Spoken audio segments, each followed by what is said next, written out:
चलो कुछ और एग्जांपल्स कर लेते हैं। नेक्स्ट एग्जांपल इज, देखो एक क्वेश्चन है, सेट ए दिया हुआ है 1 2 3, ठीक है, और सेट बी है 3, 4 and C is given as 4 5 6। Okay, तो इससे रिलेटेड 4 क्वेश्चंस हैं, तो हम कोई एक क्वेश्चन कर लेते हैं। चलो थोड़ा टफ वाला कर लेते हैं, ठीक है, 4th नंबर कर लेते हैं। जनरली लास्ट वाला थोड़ा टफ होता है ना। तो A cross B union A cross C, ये फाइंड करना है हमें, ठीक है। तो देखो सबसे पहले तो हम ए क्रॉस बी फाइंड करेंगे, ठीक है। तो सोल्यूशन, ए क्रॉस बी फाइंड करो। ए क्रॉस बी क्या होगा, ए के सारे एलिमेंट्स और बी के सारे एलिमेंट्स का क्रॉस प्रोडक्ट, ठीक है। तो ये हो जाएगा 1, 3, 1, 4। सिमिलरली 2, 3, 2, 4, फिर 3, 3 और 3, 4, ठीक है। ये ए क्रॉस बी के सारे एलिमेंट्स आ गए। अब मैं लिखूंगा ए क्रॉस सी के एलिमेंट्स। तो चलो ए क्रॉस सी के एलिमेंट्स भी लिख देता हूँ। आई होप सी का एलिमेंट्स हमें दिख रहा होगा। ए जो है वो 1, 4 हो जाएगा, तो बहुत एलिमेंट्स आएंगे, 9 एलिमेंट्स आ जाएंगे। फिर 1, 4 हो जाएगा, 1, 4 हो गया ना, 1, 5 हो जाएगा, फिर 1, 6, ठीक है। चलो नहीं दिख रहा है, कोई बात नहीं, कर लेना खुद से। फिर आ जाएगा 2, 4, 2, 5 और 2, 6, और शायद यहाँ पर एक 3 भी एलिमेंट है ना, 1 2 3 है, हाँ 3। तो ये हो गया 3, 4, फिर 3, 5 और 3, 6, ठीक है।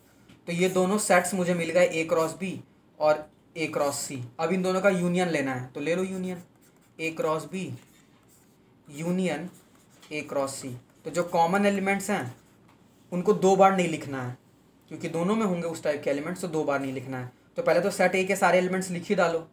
तो 1, 3, 1, 4, 2, 3, 2, 4 और क्या क्या एलिमेंट्स आ जाएंगे, 2, 4 हो गया। फिर 3, 3, 4। अब देखो क्या क्या कॉमन है, देखो 1, 4 तो लिख लिया हमने, 2, 4 भी लिख लिया हमने, 3, 4 भी लिख लिया हमने, ठीक है। और तो कुछ नहीं है ना कॉमन। ए क्रॉस बी क्या है ना, तो 1 का बी के साथ, तो 1, 3 और 4, तो 4 ही कॉमन है इन दोनों में।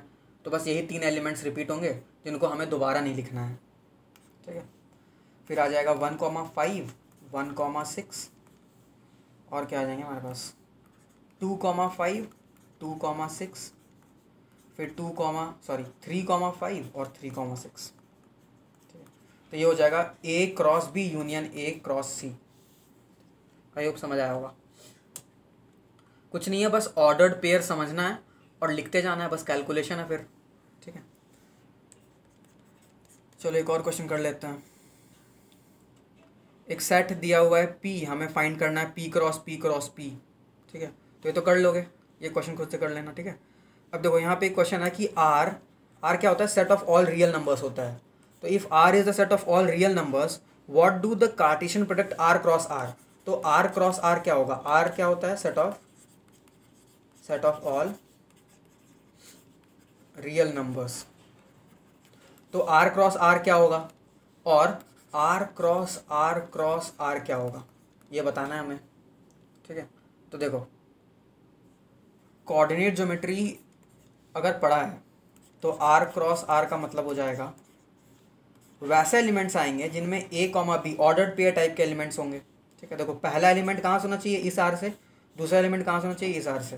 तो कोई मतलब ही नहीं होता, मैं डायरेक्टली बोल दूंगा A comma B belongs to R, क्योंकि दोनों सेम ही एलिमेंट है ना। तो ए कॉमा बी आर से होने चाहिए, ठीक है। And this is nothing but, ये क्या रिप्रेजेंट करता है, ये रिप्रेजेंट करता है 2 डायमेंशनल 2D सरफेस को, ठीक है। या फिर हम क्या बोल सकते हैं, कोऑर्डिनेट एक्सेस को, ठीक है। 2 डायमेंशनल में हमने पढ़ा था ना, एक्स एक्सेस बनाया था, फिर वाई एक्सेस बनाया था 10th क्लास में, मतलब हमने नहीं, तुमने करा होगा, ठीक है। तो वहाँ पे क्या होता था, कोऑर्डिनेट एक्सेस होता था, एक्स एक्सेस के अलॉन्ग भी पूरे मतलब सारे के सारे रियल लाइन्स है, वाई एक्सिस के अलॉन्ग भी सारे रियल नंबर्स हैं। तो मैं जैसे बोलता था 3,4, 3,4 क्या होगा, 3 एक रियल नंबर है जो फर्स्ट कोऑर्डिनेट को शो कर रहा है, तो एक्स एक्सिस में हम थ्री डिस्टेंस की ओर मूव करेंगे फ्रॉम ओरिजिन। और अगर 3,4 लिखा हुआ है तो क्योंकि वाई कोऑर्डिनेट जो है वो 4 है, तो ओरिजिन से हम वाई कोऑर्डिनेट के अलॉन्ग 4 डिस्टेंस मूव करेंगे। ठीक है, तो जो भी पॉइंट मिलेगा, जहाँ भी दोनों पॉइंट इंटरसेक्ट करेंगे, वो जो पॉइंट होता था वो एक प्लेन में, या फिर बोलते थे 2D सरफेस कोऑर्डिनेट एक्सेस में एक पॉइंट होता था। तो उस तरह के सारे पॉइंट्स, वो जो पूरा का पूरा रीजन है ना, उसे रिप्रेजेंट करता है R cross R. Similarly R cross R क्या रिप्रेजेंट करता है, R cross R 3D surface को रिप्रेजेंट करता है। A, B, C टाइप के एलिमेंट्स होंगे, A, B, C तीनों आर से बिलोंग करेंगे, मतलब रियल नंबर्स से बिलोंग करेंगे। ठीक है, और ये रिप्रेजेंट करेगा एक 3D सरफेस को। ठीक है, देखो मैं एक काम करता हूँ, फिगर्स ड्रॉ करके समझाता हूँ।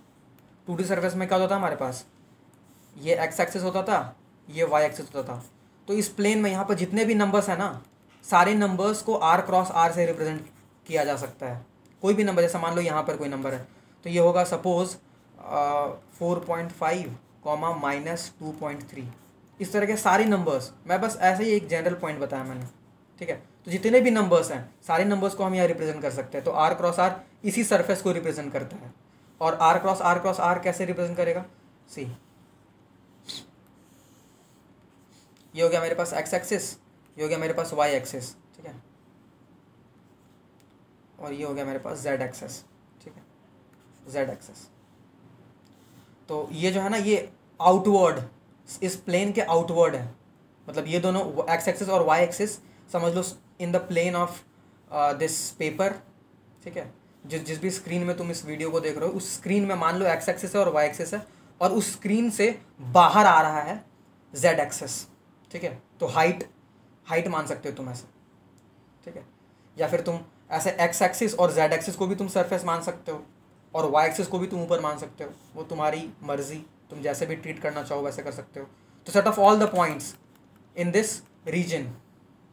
ठीक है, कैसे रिप्रेजेंट किया जाता है, R cross R cross R. Okay, so I hope समझ आया होगा।